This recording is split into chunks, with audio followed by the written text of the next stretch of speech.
Si me hubieras preguntado hace 6 meses cómo era mi vida, te habría dicho que era aburrida. Predecible. Te habría hablado de mi padre, Ricardo, un pilar de la comunidad, el tipo de hombre que va a cada partido de fútbol de mi hermana menor, Clara, y que me ayudaba con mis proyectos de la universidad. Aunque la ingeniería de software no fuera lo suyo. Te habría hablado de mi madre, Elena, la clase de mujer que mantiene la casa con una calidez que parece sacada de un anuncio de televisión. Una familia de postal. Yo, Mateo, con 21 años, era el hijo mayor, el heredero de nada en particular, salvo de una vida cómoda y sin sobresaltos. Todo se vino abajo un martes. Un martes tan gris y ordinario que es casi un insulto que el apocalipsis de mi vida personal comenzara en un día así. Mi padre siempre ha sido un poco torpe con la tecnología. Es irónico, considerando mi carrera, pero él todavía llama a las aplicaciones programitas y cree que borrar un correo electrónico lo elimina del universo. Esa tarde, estaba intentando sincronizar su calendario del teléfono con su nueva tablet. Mateo, esta cosa no. No habla con la otra cosa, dijo, frustrado, desde el estudio. Solté un suspiro, dejé mi tarea de compiladores y fui a ayudarlo. A ver, pa. Pásame el teléfono. Me lo entregó. Era su iPhone de trabajo, un modelo más nuevo que el mío.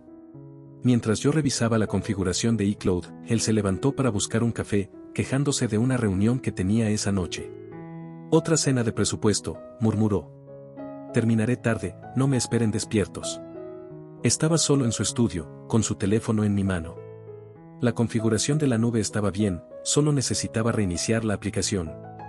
Y entonces, mientras la pantalla se iluminaba, un banner de notificación apareció en la parte superior.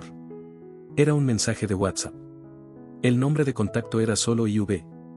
El mensaje decía, Leo pregunta si vas a poder venir a su partido el sábado. Dijo que te extraña mucho, mi amor. Cuídate en la cena. Me quedé helado. Mi sangre pareció convertirse en plomo líquido. Mi primer pensamiento fue racional. IV debía ser un colega. Leo debía ser el hijo de ese colega. Mi padre era un hombre amigable. Quizás era el padrino de ese niño. Pero... mi amor.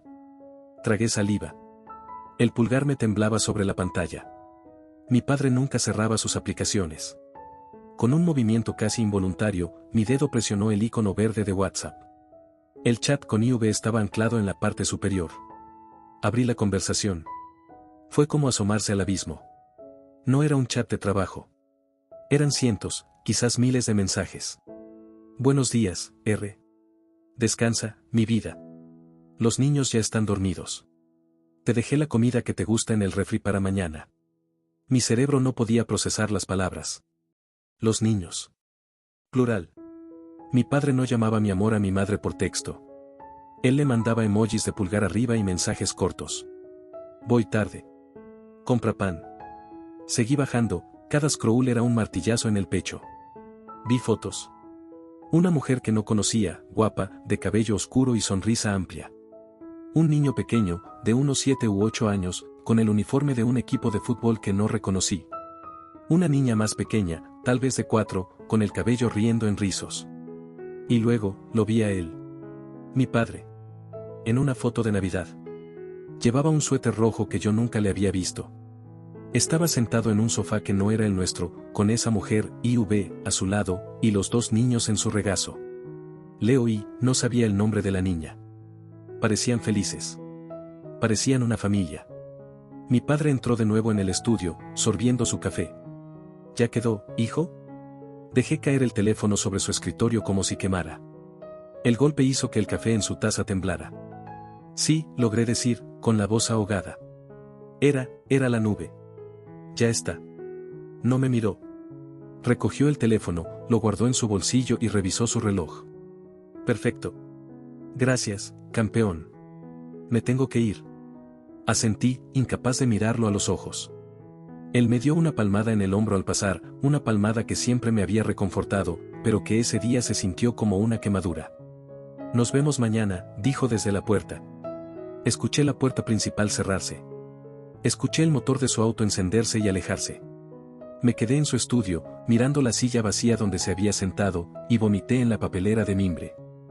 El resto de esa noche fue una neblina. Mi madre me preguntó qué me pasaba, dijo que estaba pálido. Le dije que era un proyecto de la universidad, que estaba estresado.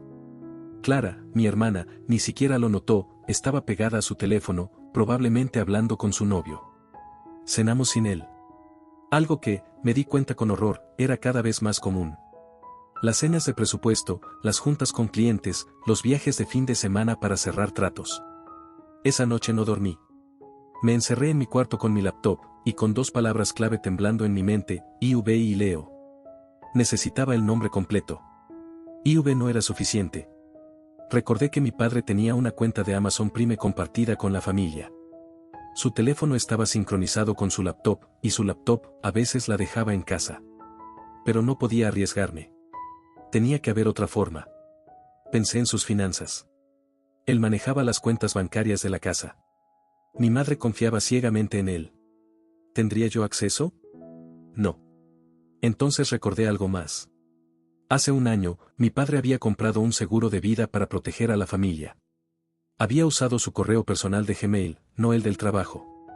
Y yo le había ayudado a configurar la recuperación de cuenta en caso de que olvidara la contraseña. La había vinculado a mi correo electrónico. Mi corazón latía con fuerza. Esto era una invasión de la privacidad monumental. Era cruzar una línea de la que no había retorno. Él ya la había cruzado, me dije a mí mismo, mientras abría la página de inicio de sesión de Gmail. Escribí su correo. Hice clic en ¿olvidaste la contraseña? Seleccioné enviar código a mi correo electrónico. El código llegó en segundos. Lo escribí. Google me preguntó si quería crear una contraseña nueva. Dije que sí. Puse algo simple que recordaría. Y entré.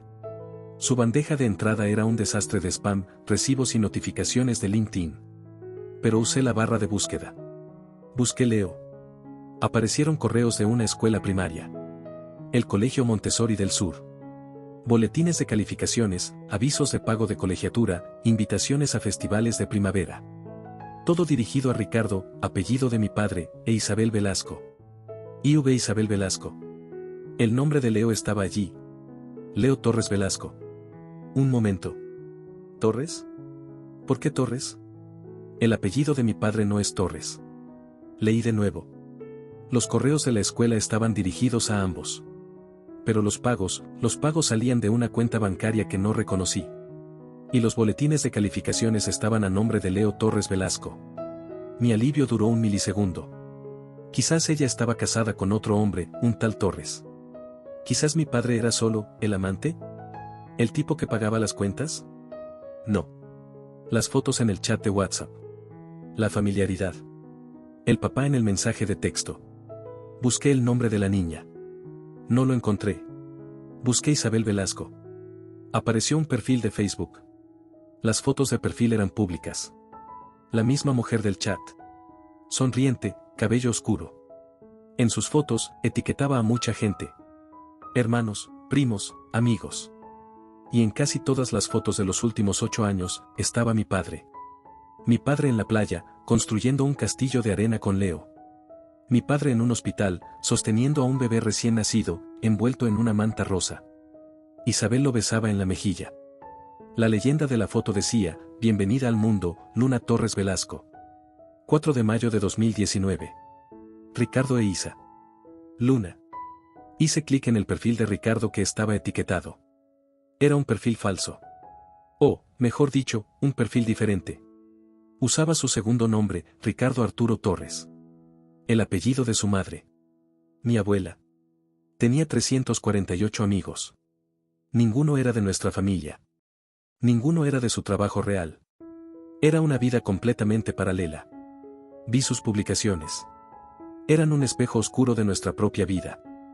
En junio, cuando mi hermana Clara se graduó de secundaria y mi padre dijo que tenía un viaje de negocios urgente a Monterrey y no pudo ir, ese perfil de Ricardo Torres tenía fotos. Estaba en Cancún. Con Isabel, Leo y Luna. En mi propio cumpleaños, en septiembre, cuando dijo que la junta de presupuesto se había alargado y solo llegó para el pastel, frío y distante, esa noche, Ricardo Torres había publicado una foto de Leo en su partido de fútbol. Orgulloso de mi campeón. Ganaron 7-3. No era solo una aventura. No era solo un desliz. Era una casa. Era una escuela. Eran cumpleaños y navidades y vacaciones. Era una esposa, aunque quizás no legal. Eran 2 hijos. Mi padre, el hombre que yo creía conocer, no existía. Era un actor. Y nosotros éramos solo uno de sus escenarios. Cerré la laptop. La bilis me subía por la garganta. Miré el reloj. Eran las 4 de la madrugada. Escuché el auto de mi padre estacionarse afuera. Había llegado de su cena de presupuesto. Escuché sus pasos en la escalera, el crujido de la puerta de su habitación, el murmullo de mi madre medio dormida preguntándole cómo le había ido. Escuché su mentira. Pesado, mi amor. Pesado. Pero todo bien. Me tapé la boca con la almohada para que no escucharan el sonido de mi mundo rompiéndose. Los siguientes días fueron una tortura disociativa. Fui a clases, tomé apuntes, comí con mi madre y mi hermana, pero yo no estaba allí. Era un fantasma en mi propia casa, observando una obra de teatro cuyo guión ya me sabía. Cada palabra de mi padre era una mentira. Cada gesto, una actuación. Mateo, ¿me pasas la sal? ¿Cómo se la pasas a Leo? Clara, qué lindo tu vestido, ¿también le compras ropa a Luna? Elena, ¿te ves cansada? ¿Es porque no duermes mientras estás con Isabel? El odio era algo nuevo para mí. Era un sabor metálico y caliente en la boca del estómago. Pero debajo del odio había algo peor, un miedo paralizante. La información digital era abrumadora, pero una parte de mi cerebro, la parte que todavía quería creer en la familia de Postal, me susurraba que podía ser un engaño. Un catfish elaborado. Una estafa. Necesitaba verlo. Necesitaba que el mundo digital y el físico colisionaran. El correo de la escuela de Leo me había dado una dirección. El Colegio Montessori del Sur. Estaba al otro lado de la ciudad, en un barrio de clase media alta por el que nunca teníamos motivos para pasar. Y el perfil de Ricardo Torres me había dado un dato clave, el partido de fútbol de Leo. El sábado. A las 10 de la mañana. El viernes por la noche, en la cena, puse mi plan en marcha. Mamá, mañana tengo que ir a la biblioteca central con unos compañeros.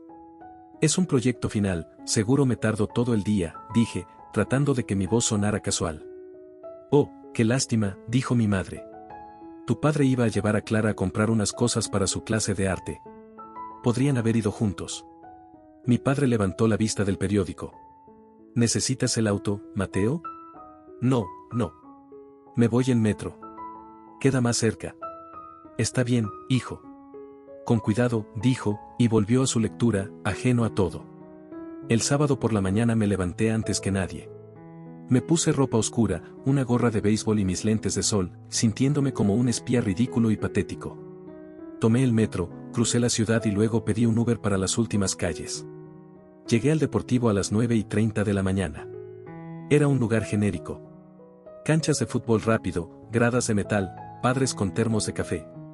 Me escondí detrás de las gradas más alejadas, el corazón golpeándome las costillas tan fuerte que temía que alguien lo oyera. Y entonces los vi. Entraron por el estacionamiento.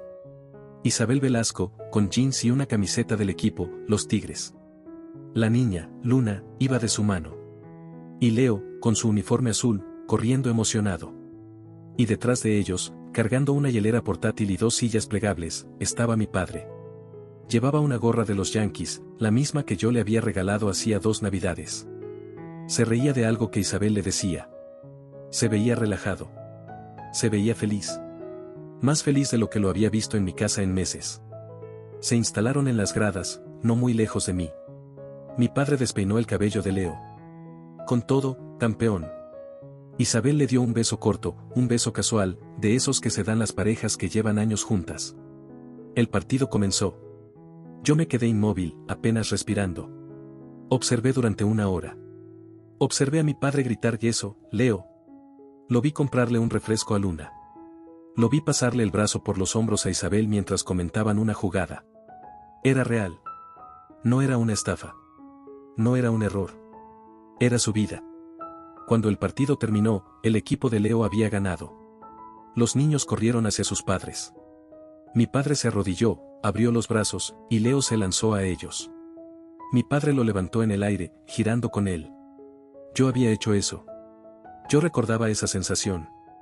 Recordaba el olor de su loción y la seguridad de sus brazos. Mientras lo sostenía, vi que mi padre miraba su reloj. El verdadero. El caro. El que usaba para su trabajo real. Su expresión cambió. La sonrisa se desvaneció un poco, reemplazada por la máscara de Ricardo, el ejecutivo. Bajó a Leo. Le dijo algo a Isabel. Le dio un beso rápido en la frente a Luna y otro a Isabel. Se despidió con la mano y caminó a paso rápido hacia el estacionamiento. No se subió al auto familiar.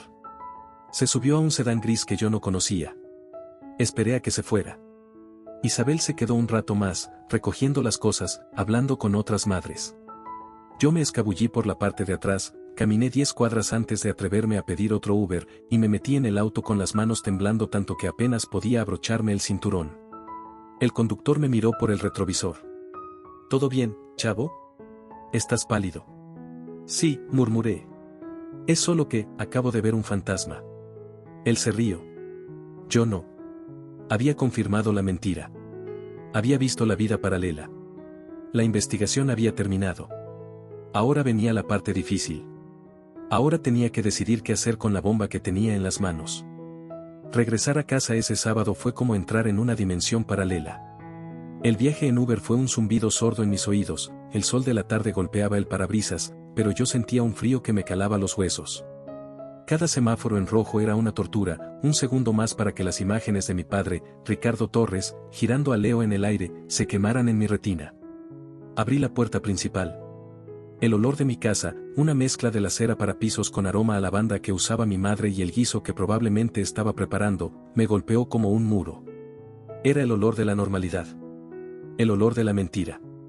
Mateo, qué bueno que llegas. Gritó mi madre desde la cocina. Saludé con un murmullo. Clara estaba tirada en el sofá, viendo una serie. ¿Qué tal la biblioteca, hijo? ¿Avanzaron? Preguntó mi madre, saliendo de la cocina y secándose las manos en el delantal. Ahí estaba. Mi primera mentira. Mi primera oportunidad de unirme al circo de mi padre. Sí, ma. Mucho. Fue productivo, dije. La palabra productivo me supo a ceniza. Había sido productivo, sí. Había desenterrado la tumba de nuestra familia. Qué bueno. Lávate las manos, la comida ya casi está. Tu papá llamó, dijo que traería el postre. Hizo una pausa, tratando de recordar, revisar unos inventarios en la bodega. Bodega. Asentí, mudo. La bodega medía 1,20 m, tenía el cabello rizado y se llamaba Luna. La bodega jugaba fútbol y se llamaba Leo. Me encerré en mi cuarto por 10 minutos, solo para respirar. Me miré en el espejo. Era el mismo Mateo de siempre, pero mis ojos se veían huecos. Me sentía sucio, como si el secreto fuera una capa de mugre que no podía quitarme. Yo era cómplice. Por el simple hecho de saberlo y no gritar, me había convertido en uno de ellos. Cuando mi padre llegó, 1 hora después, el teatro comenzó. Familia, llegué. Anunció desde la entrada. Entró sonriendo, cargando una caja de la pastelería fina del centro. La misma pastelería a la que nos llevaba en ocasiones especiales. Pa. Clara saltó del sofá para abrazarlo. Hola, Ricardo. ¿Todo bien en la bodega? Dijo mi madre, dándole un beso en la mejilla. Todo en orden, Elena. Un poco de lío, pero nada que no se pudiera arreglar. Me observó. ¿Y tú, campeón? ¿Día duro de estudio? Solo pude asentir. Te ves pálido, Mateo. ¿Estás bien? Preguntó, frunciendo el ceño. Su preocupación paternal se sintió como un insulto. Estoy cansado. Es todo, respondí. Nos sentamos a comer. Fue la comida más larga de mi vida. Cada bocado de guiso se me atoraba en la garganta. Escuchaba a mi padre contarle a mi madre una anécdota de su trabajo, un chiste sobre uno de sus colegas. Yo solo podía pensar en Isabel Velasco. ¿Cenaba sola con los niños? ¿O él ya había comido con ellos? ¿Era esta su segunda cena? De repente, empecé a notar cosas que siempre habían estado ahí, pero que nunca había querido ver. Noté que mi padre no tocó a mi madre. Ni una sola vez. No le pasó el brazo por la silla, no le tocó la mano sobre la mesa. Su afecto por Clara era fácil, pero con mi madre era cortés. Distante. Vi cómo mi madre se esforzaba. Le preguntaba por su día, le sonreía, intentaba conectar. Y él respondía con monosílabos, con la vista fija en el noticiero de la televisión. Y vi cómo me miraba a mí. Con orgullo, sí, pero también con una especie de distancia evaluativa. Como si yo fuera un proyecto que estaba saliendo bien. No era el hombre relajado de las gradas. No era el Ricardo Torres que reía a carcajadas. Era Ricardo, el ejecutivo, el proveedor. El que cumplía con su turno en la familia 1 antes de, supongo, volver a la familia 2. Esa noche, cuando todos dormían, me senté en mi escritorio y abrí el perfil falso de mi padre otra vez. Vi las fotos de Cancún. Recordé la graduación de secundaria de Clara. Mi padre no había ido. Una auditoría sorpresa, hija, lo siento con el alma. Mi hermana había llorado esa noche. Y él estaba en la playa, sonriendo, con un bronceado perfecto, sosteniendo a Luna sobre sus hombros. El odio que sentí en ese momento fue tan puro y tan intenso que me asustó. Ya no era solo dolor. Era rabia. Una rabia fría que exigía acción. Ya no se trataba solo de lo que me había hecho a mí. Se trataba de Clara. Se trataba de mi madre. Él no solo estaba engañando a mi madre. Estaba robando. Le estaba robando tiempo a Clara. Le estaba robando recuerdos a nuestra familia. Y nos estaba robando el dinero. Y esa fue mi siguiente parada. Mi obsesión cambió de carril. El dolor emocional seguía ahí, un ruido blanco constante, pero la rabia necesitaba un enfoque. La ingeniería de software me había enseñado algo: si quieres entender un sistema, sigue los recursos. Necesitaba saber cómo. Durante la siguiente semana, me convertí en un fantasma digital. Mi padre era descuidado, confiaba en que nadie en esta casa tenía la habilidad o la sospecha para seguirle el rastro. Había vinculado su cuenta bancaria principal a la misma cuenta de Gmail que yo había infiltrado. Encontré los estados de cuenta. Y encontré el segundo banco. Un banco más pequeño, regional. El que usaba para Ricardo Torres. Lo que vi me revolvió el estómago. No eran gastos pequeños. No eran regalos ocasionales. Eran transferencias automáticas. 2 veces al mes. Una suma de dinero que, sumada al año, era casi el equivalente al salario de un gerente de nivel medio. Ahí estaba, la colegiatura del Montessori del Sur. El pago de un crédito hipotecario de un departamento en el barrio donde los había visto. Los cargos de la tarjeta de crédito de Isabel V. Supermercados, tiendas de ropa infantil, restaurantes caros, facturas de servicios. Y luego, vi los gastos de Cancún. Vuelo y hotel, 4 personas. Hice los cálculos. Mi padre ganaba bien, muy bien. Pero esto era una hemorragia. Recordé las últimas conversaciones en mi casa. Elena, este año no creo que podamos cambiar tu camioneta. Las comisiones bajaron. Mateo, la maestría en el extranjero, vamos a tener que revisarlo. Hay que apretarse el cinturón. Clara, ¿clases de piano otra vez? Hija, ya estás grande para eso. Nos estaba desangrando. Estaba desviando los recursos de nuestra familia, mi futuro, la comodidad de mi madre, los pequeños lujos de mi hermana, para financiar su fantasía. Pero lo peor que descubrí no fue un gasto. Fue una fecha. Seguí los registros bancarios hacia atrás, año tras año. Las transferencias a Isabel Velasco no habían comenzado hace 2 o 3 años. Habían comenzado hace 9 años. Leo tenía 8. Hice la resta. Mi padre empezó a financiar esta vida antes de que Leo naciera. Probablemente desde que Isabel quedó embarazada. 9 años. Clara tenía 7 años en ese entonces. Yo tenía 12. 9 años de mentiras. 9 años de cenas perdidas, de viajes de negocios falsos, de excusas. Casi una década de vivir 2 vidas. Mi padre no había cometido un error. Había tomado una decisión. Había diseñado un sistema. Esa tarde, el jueves, estaba tan metido en los archivos que no escuché la puerta principal. Estaba en su estudio, con su laptop abierta, mirando un PDF de un estado de cuenta de hace 5 años. ¿Mateo? Levanté la vista de golpe. Mi padre estaba en el marco de la puerta. No llevaba su saco. Tenía las llaves en la mano. Había vuelto a casa temprano. Mi corazón se detuvo. Sus ojos se movieron de mi cara, a la pantalla de la laptop, y de vuelta a mi cara. No podía ver exactamente lo que yo estaba viendo desde donde estaba, pero sabía que yo estaba en sus archivos. ¿Qué estás haciendo?, preguntó. Su voz no era amable. Era cortante, afilada. Cerré la laptop de golpe. El clic sonó como un disparo en el silencio del estudio. Buscaba la grapadora. Para un trabajo de la uni, mentí, mi voz temblando. Él no se movió. Sus ojos me escanearon. Era un detector de mentiras humano, y yo estaba fallando la prueba. Entró lentamente en la habitación. La grapadora está en el cajón de la izquierda, Mateo. Siempre ha estado ahí. Se paró frente al escritorio. Yo seguía sentado. Me sentí como un niño de 5 años atrapado robando galletas. ¿Estás bien, hijo?, preguntó, pero su tono era una acusación. Has estado actuando, raro. Distante. ¿Es por la universidad? Quería gritar. Quería levantar la laptop y estrellársela en la cara. Quería mostrarle los números, las fechas, las fotos. Quería preguntarle si Luna se parecía a la abuela. Pero vi a mi madre pasar por el pasillo detrás de él, tarareando. Me tragué el fuego. Sí, pa. Es la presión. Mucha presión, logré decir, levantándome. Él me sostuvo la mirada un segundo más. Sabía que yo mentía. Y yo sabía que él sabía. Pero ninguno de los dos podía decir por qué. Era un nuevo juego, una guerra fría que acababa de declararse en el silencio de su estudio.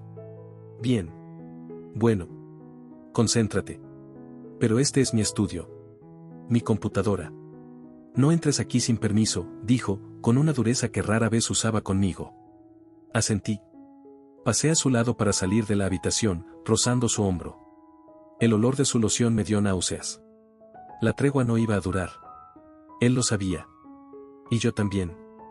El fin de semana fue una olla a presión. Evité a mi padre. Comí en mi cuarto. Dije que tenía un proyecto maratónico. Mi madre se preocupó, mi padre me observó con ojos de halcón. El lunes por la noche, la tapa de la olla finalmente voló. Estábamos en la sala. Mi madre tejía. Clara veía su teléfono. Yo fingía leer un libro de texto. Mi padre leía el periódico.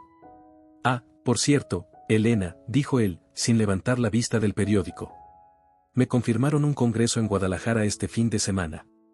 Salgo el viernes temprano, regreso el domingo por la noche. Mi sangre se congeló. Guadalajara. Saqué mi teléfono, temblando, debajo del libro. Abrí el perfil de Ricardo Torres. Lo había revisado esa mañana. El sábado. Un álbum de fotos público de Isabel Velasco, etiquetándolo.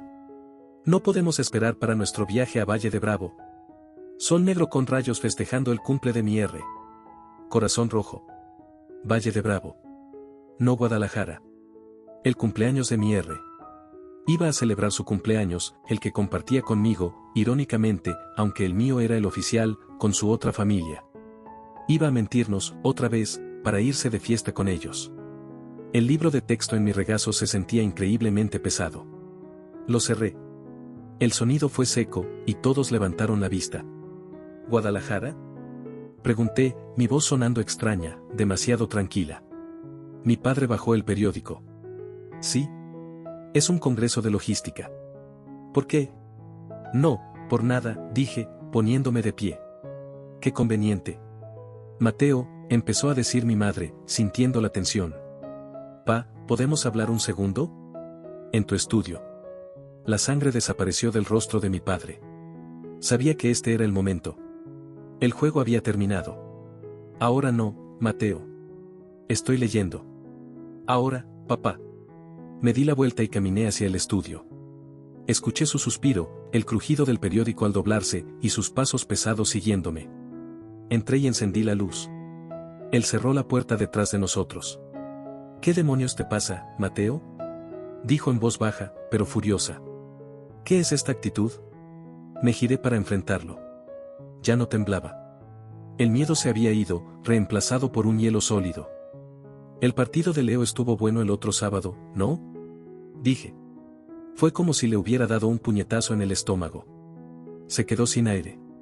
Su rostro, normalmente bronceado y seguro, se volvió de un color gris pálido. No. No sé de qué estás hablando. Leo Torres Velasco. Juega en los Tigres. Ganaron 7-3. Se puso muy feliz cuando lo cargaste. ¿Y tú? Luna es idéntica a ti. Tiene tus ojos. Isabel. Isabel se ve muy feliz. Mi padre retrocedió hasta apoyarse en el escritorio. El mismo escritorio donde había construido su imperio de mentiras. ¿Nos espías?, siseó, tratando de recuperar el control, pasando a la ofensiva. ¿Esa es la clase de hombre que estás? No te atrevas. Grité. El hielo se rompió. No te atrevas a darme la vuelta a esto. 9 años, papá. ¿9 años? Baja la voz, Mateo. Tu madre. Mi madre. ¿Te acuerdas de ella? ¿Elena? ¿La mujer a la que le dijiste que no podías cambiarle la camioneta? ¿La misma camioneta que usa para llevar a tu hija Clara, mientras tú le pagas la hipoteca a otra mujer? Se cubrió la cara con las manos. No es tan simple. ¿No es simple? Me reí, un sonido horrible, sin alegría. ¿El perfil de Ricardo Torres no es simple? ¿La cuenta de banco secreta no es simple? ¿Decirle a Clara que no podías ir a su graduación porque estabas en Cancún con tu otra familia, eso fue simple? Levantó la cabeza. Sus ojos estaban rojos. Había lágrimas. Pero no me importó. Tú no lo entiendes. Lo de Isabel, empezó hace mucho, y luego Leo. Mateo, yo amo a esos niños. ¿Y a nosotros? Le pregunté, sintiendo mi propia voz romperse por primera vez. ¿A nosotros también nos amas? ¿O somos la obligación? ¿Somos el primer borrador que salió mal? Claro que los amo. Ustedes son mi familia. Ellos también son tu familia. Grité. No puedes tener las dos. Se quedó en silencio. El peso de esa verdad llenó la habitación. Él tenía las dos. ¿Qué quieres, Mateo? Preguntó, derrotado. ¿Dinero? Ese fue el último golpe. Pensó que lo estaba chantajeando. Quiero que le digas, dije, mi voz bajando a un susurro mortal. Quiero que salgas ahora mismo y le digas a mamá lo que has hecho. El pánico real apareció en sus ojos. Pánico por encima de la culpa o la vergüenza. No. Mateo, por favor. Dile tú. O le digo yo. No puedes, dijo, acercándose a mí, agarrándome los hombros. Su agarre era desesperado. Mateo, escúchame. Tu madre, ella no está bien. Su presión. Su ansiedad. Si le dices esto, la vas a destruir. ¿Me oyes? La vas a matar. Me zafé de su agarre. Así que eso es. Te vas a esconder detrás de su salud. No me estoy escondiendo. Te estoy protegiendo. Estoy protegiendo a esta familia. Tú destruiste a esta familia. Grité, y abrí la puerta del estudio. Dile. Él me miró, con el rostro desencajado por el terror. Mi madre y Clara estaban de pie en el pasillo, pálidas, habiéndolo escuchado todo. Ricardo, susurró mi madre, su tejido cayendo al suelo. ¿De qué está hablando Mateo? ¿Qué familia? Mi padre me miró. Era una súplica. Pero yo ya no era su hijo. Era su juez. Me giré hacia mi madre. Y supe que ya no había vuelta atrás. El silencio que siguió a la pregunta de mi madre fue tan denso que pareció absorber todo el aire de la casa. Clara nos miraba a los tres, sus ojos yendo de mi padre, pálido, aterrorizado, a mí, temblando, pero firme, y a mi madre, con una confusión que se agrietaba para dar paso al pánico. Ricardo, repitió mi madre, su voz un hilo. ¿Qué familia? ¿De qué habla Mateo? Mi padre me lanzó una última mirada. No era de odio. Era de súplica. No lo hagas. No la mates. Pero la mentira ya estaba muerta. Yo solo estaba firmando el acta de defunción. Está hablando sin sentido, Elena, dijo mi padre, intentando recomponerse. Dio un paso hacia ella, tratando de usar el tono tranquilizador que siempre funcionaba. Es la presión de la universidad. No está pensando con claridad. Fue un error. Ese intento de pintarme como un loco encendió la última chispa de mi rabia. No estoy loco, papá. Y tú lo sabes, dije, mi voz clara y fría. Me giré hacia mi madre, que me miraba como si fuera un extraño. Mamá, pregúntale por Isabel Velasco. El nombre la golpeó. ¿Quién? Pregúntale por Leo. Y por Luna. Vi el momento exacto en que mi madre lo entendió. No porque los nombres significaran algo para ella, sino por la reacción de mi padre. Él no lo negó. No pudo. Simplemente cerró los ojos, como un hombre que espera el impacto de un choque. ¿Quiénes son, Ricardo? Preguntó mi madre. Su voz ya no era confundida. Era peligrosamente tranquila. Elena, por favor, empezó él. Papá. Gritó Clara de repente, y ambos la miramos. Tenía lágrimas en los ojos. ¿Qué está pasando? ¿Por qué le estás diciendo estas cosas a mamá? Discúlpate, Mateo. Ella todavía creía en él. Todavía vivía en la casa de postal. No puedo, Clara, le dije suavemente. Ricardo, dijo mi madre, dando un paso al frente. El tejido estaba olvidado en el suelo. Mírame. Y dime quiénes son esas personas. Él no pudo. Me di cuenta de que ella necesitaba las palabras. Necesitaba que él lo dijera. Son su otra familia, mamá, dije, sintiendo que cada palabra me arrancaba la garganta. Tiene otra casa. Al otro lado de la ciudad. Un niño de 8 años y una niña de 4. Los vi. Fui el sábado. Él estaba allí. Clara soltó un sollozo ahogado. ¿Qué? No. No, pa. Diles que no es cierto. Mi padre se apoyó en la pared del pasillo. Era un hombre completamente deshecho. Mi madre no lloró. Sus ojos se secaron.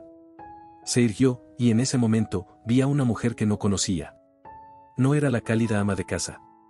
Era hierro. ¿9 años? Le pregunté a él. Él solo asintió, miserablemente. Mi madre inhaló bruscamente. ¿9 años? Leo, ¿tiene 8? Los números hicieron clic en su cabeza. La aritmética de la traición. Elena, yo, tartamudeó él.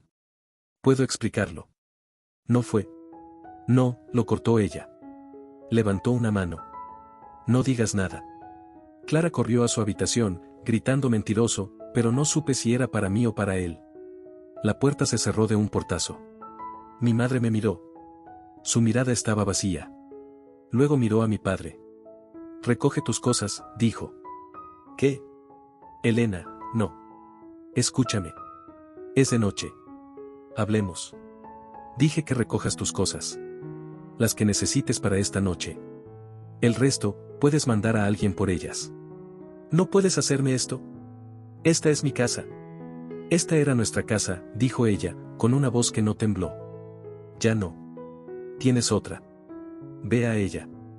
Él me miró a mí, buscando un aliado, un mediador. No encontró ninguno. Elena, por favor, vete. Gritó ella.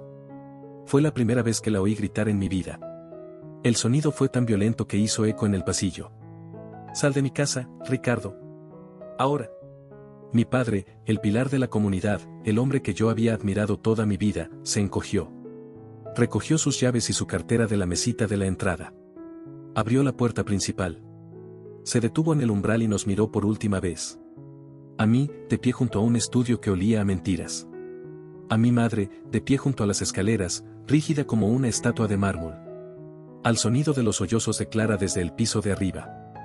Lo arruinaron todo, susurró él, mirándome directamente. Tú lo arruinaste, respondí. Cerró la puerta. El sonido del cerrojo al encajar fue el sonido más ruidoso y definitivo que había escuchado jamás. Tan pronto como el sonido del motor de su auto se desvaneció, las piernas de mi madre cedieron. Se derrumbó en el primer escalón. El hierro se fundió. Se dobló sobre sí misma y comenzó a sollozar, un llanto silencioso y profundo que le sacudía todo el cuerpo. Me quedé allí, en el pasillo. Había ganado. Había dicho la verdad. Me sentí completamente vacío. Había salvado a mi familia de la mentira, pero había destruido nuestro hogar en el proceso. Subí las escaleras, pasando junto a mi madre rota, y me encerré en mi cuarto. No había nada que celebrar. La guerra había terminado, y todos habíamos perdido. Pasaron 3 semanas. 3 semanas que parecieron 3 años. Nuestra casa, antes un lugar de calidez y rutinas predecibles, se convirtió en un museo silencioso de lo que solía ser. El sillón favorito de mi padre seguía vacío. Su estudio estaba cerrado con llave, mi madre no podía soportar entrar allí. La comida se comía en silencio, o cada uno por su lado. Mi padre no volvió. Envió a un amigo del trabajo, un hombre que no conocíamos, a recoger sus trajes y sus artículos de aseo en 2 maletas. Fue humillante y patético. Mi madre se movía como un autómata. Contrató a una abogada. Pasaba horas en el teléfono, con la voz baja y muerta, hablando de bienes mancomunados, cuentas congeladas y custodia. La palabra divorcio flotaba en el aire de la casa como un gas venenoso. Descubrió la magnitud del desvío de fondos. La casa de Isabel Velasco, los autos, las colegiaturas. La traición financiera fue, para ella, casi peor que la emocional. Era la prueba tangible de que cada te quiero y cada viaje de trabajo habían sido una farsa calculada. Clara no me hablaba. Me culpaba a mí. En su mente adolescente, nuestro mundo era perfecto hasta que yo abrí la boca. Yo era el que había hecho llorar a mamá. Yo era el que había echado a papá. Una tarde, la encontré en la cocina y traté de hablar con ella. Clara, por favor. Tienes que entender, entiendo que arruinaste todo, Mateo, espetó, sus ojos rojos de llorar. Era mi papá. Se suponía que debías arreglar las cosas, no volarlas en pedazos. Él nos mintió. A ti, a mí, a mamá. Por 9 años. Y ahora estamos solos. ¿Estás feliz? Se fue corriendo. No supe qué responder. ¿Estaba feliz? Me sentía miserable. La verdad es una cosa divertida. Crees que te hará libre, pero al principio, solo te encadena a los escombros. Yo también tenía mi propia culpa. La culpa del sobreviviente. La culpa del verdugo. Mi padre tenía razón en una cosa, apretar el gatillo me cambió. Había visto a mi madre envejecer 10 años en 3 semanas. Había visto a mi hermana desarrollar un odio por mí que quizás nunca se iría. ¿Valió la pena? La respuesta llegó un martes por la noche. Estaba en la cocina, tratando de estudiar para un examen de compiladores que ahora parecía trivial. Mi madre entró. Había estado hablando con la abogada de nuevo. Se sirvió un vaso de agua y se sentó frente a mí. Nos quedamos en silencio por un minuto. Van a vender la otra casa, dijo ella, su voz plana. El juez congeló sus bienes hasta que se aclare el desfalco. Al parecer, Isabel no tenía idea de que él ya estaba casado. Ella también es una víctima, en cierto modo. Él le dijo que éramos su primera familia y que tú y yo habíamos muerto en un accidente de auto hace años. La bilis me subió por la garganta. La profundidad de su sociopatía era insondable. Mamá, lo siento tanto, susurré. Ella me miró. Sus ojos, aunque cansados, estaban claros por primera vez en semanas. Extendió la mano sobre la mesa y puso la suya sobre la mía. Su piel estaba fría. No. No lo sientas, dijo. Me salvaste, Mateo. Pero, todo está destruido. Sí. Apretó mi mano. Pero estaba construido sobre arena. Sobre una mentira podrida. Yo habría seguido viviendo en esa mentira hasta morir. Habría seguido sonriendo, sintiendo que algo estaba mal pero sin saber qué. Me habría culpado a mí misma. Hizo una pausa, tragando saliva. Tú tuviste el valor de ver la verdad. Y tuviste la fuerza para decirla. Eso no fue un acto de destrucción, Mateo. Fue un acto de amor. El más doloroso y valiente que alguien ha hecho por mí. Comenzó a llorar, pero esta vez no era un llanto roto. Era un llanto de alivio. Me levanté y la abracé. Y por primera vez desde esa noche, lloré con ella. La vida de Postal se había quemado hasta los cimientos. No quedaba nada. Pero mientras sostenía a mi madre, me di cuenta de que lo que construiríamos ahora, sobre las cenizas, sería más pequeño, más feo y mucho más difícil. Pero sería real. Y después de una vida de mentiras, la verdad, por brutal que fuera, era lo único que nos quedaba.